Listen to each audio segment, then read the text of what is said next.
Boker Tov tout le monde, Shabbat Shalom, j'espère que vous allez bien. Paracha de cette semaine, Paracha de Be'alotecha. Dans la paracha de cette semaine, la Torah va nous raconter la fameuse histoire où Myriam Hanevia, la grande sœur de Moshe Rabbeinu, s'est permise de critiquer son frère. La question que je vous pose aujourd'hui, quelle était la réaction de Moshe Rabbeinu? Comment Moshe Rabbeinu il a réagi face au mal que sa sœur a pu lui faire? Alors pourquoi c'est important de savoir comment Moshe Rabbeinu il a réagi?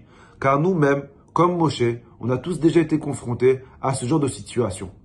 La situation dans laquelle tu as fait du bien à quelqu'un, tu as aidé quelqu'un, tu lui as tout donné, que ce soit ton temps, ta confiance, ton amour, et que malheureusement cette personne-là te rend en mal, te rend en critique tout le bien que tu lui as fait. Alors sur le coup, tu te sens offensé, tu te sens trahi.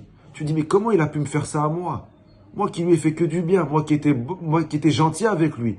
Comment il a pu me rendre en mal le bien que je lui ai fait? Alors, on ne sait pas comment réagir. Il y a deux façons de réagir. Il y a deux grandes écoles de pensée. Première école, c'est l'école la plus commune, qui s'appelle l'école de la bagarre. Quand quelqu'un il t'a fait du mal alors que tu lui as fait que du bien, tu vas lui déclarer la guerre. Tu ne vas pas te laisser faire. Tu vas lui rendre, œil pour œil, dent pour dent, le mal qu'il t'a fait. Il y a une deuxième école, qui est l'école de Moshe Rabbeinu, l'école de la paix. Ne pas réagir.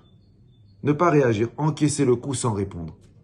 On voit que comme Moshe Rabbeinu, il a été critiqué par sa sœur, que ce soit sa sœur, que ce soit dans les parachutes à venir, Korach, Datan, Va'aviram, à chaque fois que Moshe Rabbeinu, il a été confronté à une situation dans laquelle on l'a accusé, on lui a fait du mal, où il s'est senti trahi, offensé, comment Moshe Rabbeinu, il a réagi?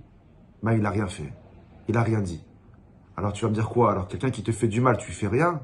Tu réagis pas? Viens, la Torah t'enseigner quelque chose de magnifique. Ce n'est pas parce que toi, tu ne réagis pas que Hachem va pas réagir pour toi. Toi, ne fais rien. Et si toi, tu fais rien, tu verras comme quoi Akadosh Baruch Hu, il vengera ta vengeance. Laisse Hachem répondre à ta place. Laisse Hachem gérer le cas à ta place. Quand Moshe Rabbeinu, il a été critiqué par sa sœur, c'est écrit qu'il n'a rien fait. Quand Hachem, il a vu que Moshe, il n'a rien fait, au même moment, Akadosh Baruch Hu, il descend sur terre. Et il parle à Myriam Hanevia et il lui dit, comment tu oses critiquer Moshe Rabbeinu? Moshe qui est l'homme le plus proche de moi sur terre. Moshe que je me dévoile à lui comme un homme, il se dévoile à son ami. Et c'est écrit que Myriam, sur le coup, elle a été punie de la lèpre. Si Moshe Rabbeinu il aurait réagi, jamais Akadosh Baruch Hu, il se serait mêlé de leur dispute. Parce qu'Akadosh Baruch Hu, il aurait dit, écoute, tu t'es défendu. Mais comme Hachem, il a vu que Moshe Rabbeinu, il n'a rien fait, quand Hachem, il voit qu'on te critique, qu'on te fait du mal, que toi, tu dis rien, tu dis à Akadosh Baruch Hu, je te laisse faire les choses, Akadosh Baruch Hu, il se venge à ta place. L'école de la gentillesse. Vous savez, souvent, quand on est gentil, on a l'impression qu'on se fait écraser. Et ça, je vous parle dans n'importe quel domaine. Alors souvent, on entend ce genre de reproches, et les gens, ils vont te dire, tu vois, tu t'as été beaucoup trop gentil, tu t'es fait écraser. Ou ils vont te dire encore, n'écoute pas les autres, ne laisse pas les autres te marcher dessus. Ce n'est pas en étant gentil qu'on réussit. Souvent, dans la tête des gens, gentillesse rime avec le mot faiblesse. Viens, mon cher Rabbeinu, t'apprendre. D'être gentil, c'est pas une faiblesse, bien au contraire. Être gentil, c'est une force.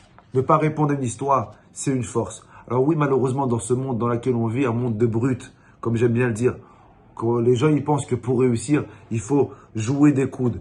Et alors, automatiquement, on se crée une carapace autour de nous pour nous protéger. Viens la Torah te dire, peut-être qu'à la fin, le méchant, il arrivera à destination plus vite que toi. Mais le gentil arrivera toujours dans de meilleures conditions. Et le plus important, c'est pas d'arriver vite, c'est d'arriver en bonne forme et en bonne santé. Le gentil gagne toujours à la fin. Sois gentil.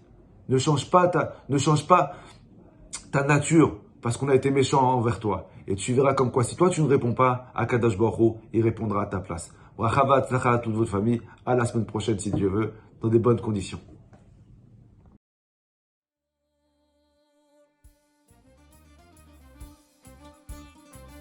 احنا جايين من كل مكان للصويرة زينة البلدان زوروا ونرجع فرحان كالضبيل وللهيلولة حوض السلاح وثوم حيلة نضربوا شوفار هاد الليلة احنا جايين من كل مكان للصويرة زينة البلدان زوروا ونرجع فرحان كالضبيل وللهيلولة حوض السلاح وثوم حيلة نضربوا شوفار